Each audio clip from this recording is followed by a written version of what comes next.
মাঝে মাঝে আল্লাহ আমাদেরকে দুঃখ কষ্ট দিয়ে পরীক্ষা করতে চান, এগুলো আমাদের জন্য খারাপ নয়।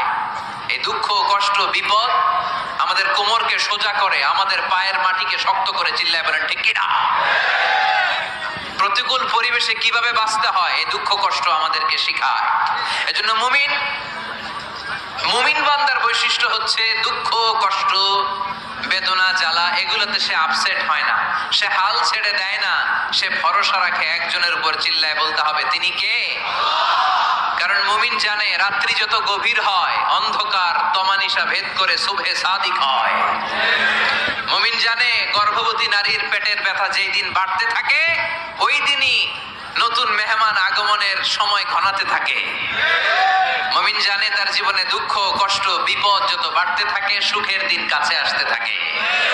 এজন্য মুমিনের হারাবার কিছু নেই। ফাইন্না মাআল উসরি ইউসরা, ইন্না মাআল উসরি ইউসরা। নবী হে, কষ্টের পরেই আছে আনন্দ, দুঃখের পরেই আছে সুখ। আপনি সমস্যায় পড়েছেন, ওই সমস্যার সমাধানও আছে না নাই? এই পৃথিবীতে এমন কোন সমস্যা আছে যেটা সমাধান নেই? কথা বলেন। সমস্যা তৈরি করেছে কে? আবার সমাধানও দিয়েছে কে? আল্লাহ doesn't create a lock without its key. আল্লাহ কখনো চাবি না বানাইয়া ওইটার তালা বানায় নাই। কথা কর। তালাও যেহেতু আছে ওই তালার চাবিও বানিয়েছে কে? মা আনজালাল্লাহু দাআন ইল্লা আনজালাল্লাহু লাহু শিফা।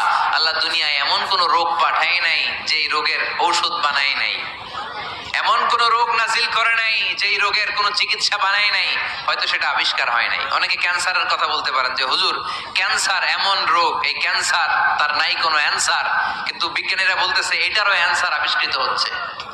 সুবহানাল্লাহ কইবেন না? কিছু কিছু ক্ষেত্রে হয়েও গিয়েছে। এজন্য দুঃখের পরেই আছে সুখ, কষ্টের পরেই আছে আনন্দ। এই দুনিয়াটাই এরকম, কষ্টের পরই আনন্দ। দেখবেন তারাবির নামাজ 20 রাকাত পড়তে কষ্ট লাগে না? কোমরে ব্যথা, হাঁটুতে ব্যথা, কিন্তু 20টা রাকাত যখন শেষ করে মসজিদ থেকে বের হই একটা আনন্দ আছে না নাই? কষ্ট করে পরীক্ষার জন্য প্রিপারেশন নিলেন আপনি কয়েক মাস, কিন্তু ফলাফল যখন ভালো হয় তখন একটা আনন্দ আছে না নাই? সারাদিন রোজা রাখলেন রমজানে, কি কষ্ট, তৃষ্ণায় গলা ফেটে যায়, কিন্তু ইফতারির সময় যখন রুহ আফজার শরবতটা খাই কেমন লাগে? একটা আনন্দ আছে না নাই? এজন্য আল্লাহ বললেন ফাইন্না মাআল উসরি ইউসরান, ইন্না মাআল উসরি ইউসরা। ও নবী, কষ্টের দিন মক্কায় অল্প কিছু দিন, মদিনাতে আনন্দের দিন অপেক্ষা করছে। আমাদের জীবনে যদি দুঃখ কষ্ট আসে আমরা ধৈর্য ধরবো, তাওয়াক্কুল করবো একজনের উপর, তিনি কে? কারণ আমরা বিশ্বাস করি কষ্টের দিন এটা চিরকালের জন্য নয়, সামনে আনন্দের দিন আমাদের জন্য সেট করে রেখেছে কে? তাহলে আমরা সূরাতুল ইনশিরাহ থেকে 3টা নিয়ামতের বর্ণনা শুনলাম, বিশ্বনবীকে কি সান্ত্বনা দেয়া হলো সেটা শুনলাম। এবার 2টা গাইডলাইন শুনে তাফসীর আমরা শেষ করব। শুনতেছেন? কষ্ট হচ্ছে? ওঠা বসা করতেছেন কেন? উঠলেন কারা কারা? শেষ করে দিব? দোয়া করে দেই। কি গাইডলাইন দিলেন শুনবেন? কে কে শুনবেন না হাত তোলেন।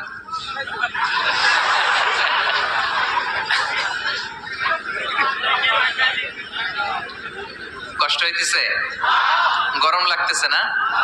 আমিও ঘামতেছি আপনাদের সাথে সাথে। অনেক গ্যাদারিং হয়ে গেছে। আসেন আল্লাহর নামে 3টা তাকবীর দেই, তারপর কোন 2টা গাইডলাইন তিনি বিশ্বনবীকে দিলেন ওই নির্দেশনা বাণীটুকু শুনে আজকে আমরা বিদায় নিব। আওয়াজ করে পড়তে হবে লিল্লাহে তাকবীর,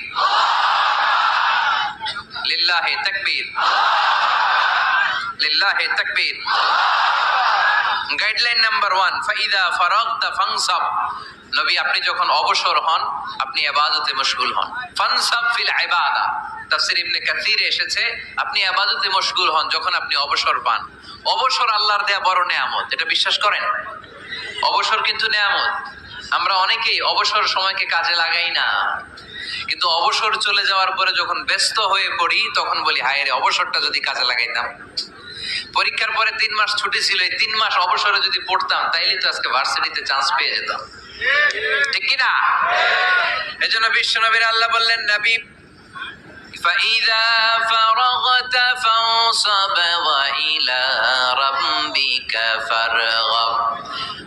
মাদানী জীবনে, মাক্কি জীবনে, দাওয়াতি কার্যক্রমের পরে, রাষ্ট্রীয় কার্যক্রমের পরে যখনই আপনি অবসর পাবেন, তখনই আপনি ইবাদত করেন, তখনই বেশি বেশি আল্লাহর কাছে দোয়া করে। দোয়াটা খুব শক্তিশালী, কিন্তু আমরা অনেকে জানি না কি করে দোয়া করতে হয়। সিনসিয়ার দোয়া ইজ লাইক এ মিসাইল। আপনারা প্রায় পত্রিকায় শুনবেন আমেরিকা অমুক দেশে মিসাইল হামলা করেছে, শুনছেন? মিসাইল হামলা এমন হামলা, কত সেন্টিমিটার বেগে যে কোন জায়গায় অ্যাটাক করবে, যেখানে মারার কথা ওখানে পড়বে।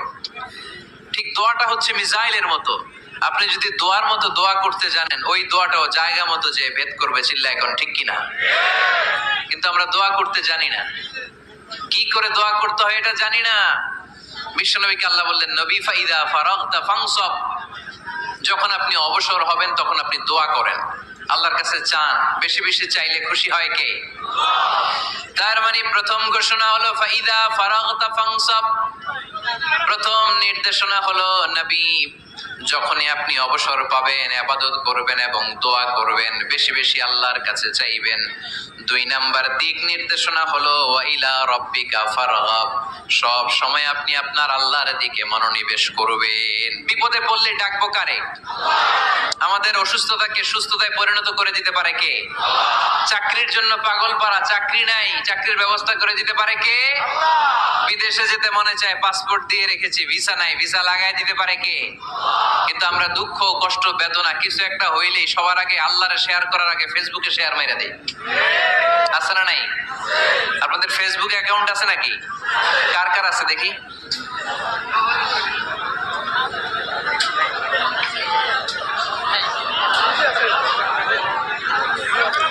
আছে আছে। এটার জন্য আমরা ভালো কাজে লাগাই, ঠিক কিনা? আপনি চাইলেই এমন ভাবে ফেসবুক ফ্রেন্ড লিস্ট করতে পারেন যারা ভালো ভালো জিনিস শেয়ার করে, যারা মোটিভেশনাল জিনিস শেয়ার করে, ইসলামের পক্ষে কথা বলে। আপনার এক একটা শেয়ারে অনেকের জীবন বেঁচে যেতে পারে, ঠিক কিনা? একজন মুমূর্ষু রোগীকে বাঁচাতে রক্তের প্রয়োজন, রক্তের গ্রুপ এ পজিটিভ। যারা রক্ত দান করতে আগ্রহী তারা এই নাম্বারে যোগাযোগ করুন। ফেসবুকে মাঝে মাঝে এরকম নিউজ আসে না নেই? আপনি just you put down in share, শেয়ারের মধ্যে একটা পুট করে দিলেন, একটু শেয়ার মেরে দিলেন, ছড়িয়ে পড়লো হাজার হাজার ফেসবুক ফ্রেন্ডদের কাছে। তাদের অনেকে ব্লাড দিতে আগ্রহী, সে তাড়াতাড়ি যে সেখানে ব্লাড ডোনেট করে আসলো। আপনার একটা শেয়ারের কারণে বেঁচে গেল অনেকগুলো প্রাণ। চিল্লা এখন ঠিক কিনা? রক্তদানের মতো শ্রেষ্ঠ ইবাদত হতে পারে? আমরা মনে করি শুধু জিকিরি ইবাদত, আমরা মনে করি শুধু নামাজি ইবাদত। রক্তদান, এক ব্যাগ রক্ত থেকে অনেক মানুষকে বাঁচানো যায়। এর মধ্যে আছে হিমোগ্লোবিন, এর মধ্যে আছে প্লাটিলেট, আছে প্লাজমা। রক্তে একটা উপাদান আছে প্লাজমা, নাম শুনছেন? আগুনে পোড়া রোগীকে বাঁচাতে এই প্লাজমা লাগে। হসপিটালের বার্ন ইউনিটে যেয়ে দেখবেন মানুষ কিভাবে চিল্লায়। নুসরাত নামে একটা মেয়ে মারা গেল না?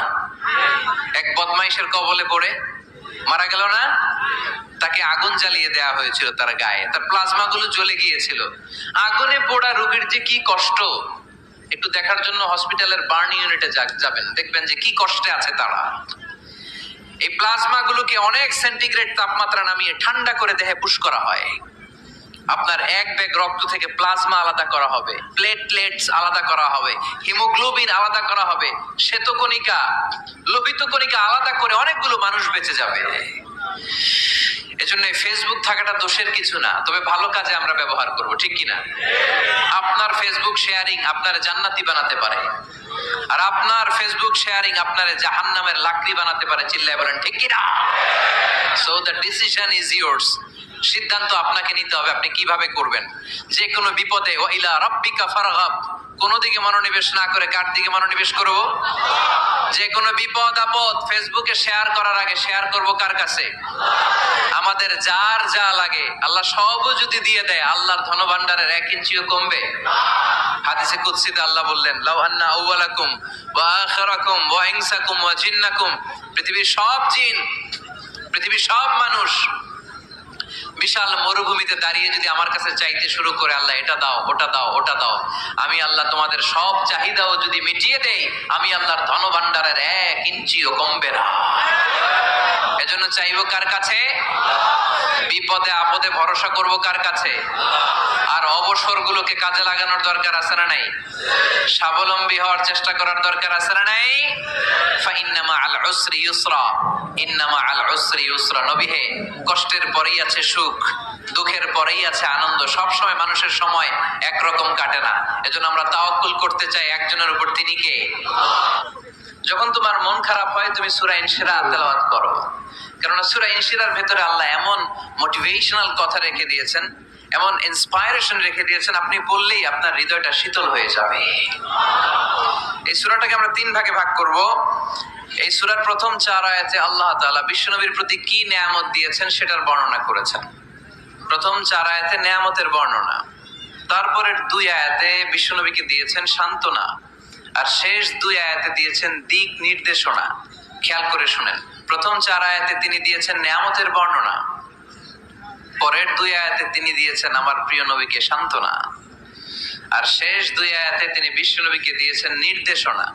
দেখি মনে রাখতে পেরেছেন কিনা? প্রথম 4 আয়াতে নেয়ামতের বর্ণনা, পরের 2 আয়াতে সান্ত্বনা, শেষ 2 আয়াতে দিক নির্দেশনা। তার মানে প্রথম 4 আয়াতে মার্সি এন্ড দ্য বাউন্টিস, পরের 2 আয়াতে condolence and consolation, and finally শেষ 2 আয়াতে গাইডলাইন। তো আসুন আমরা দেখি কি সান্ত্বনা দিল, কি নিয়ামতের বর্ণনা দিল। আল্লাহ বললেন, আলাম নাশরাহ লাকা সাদরাক। নবী হে, আমি কি আপনার হৃদয়কে উন্মোচিত করে দেইনি?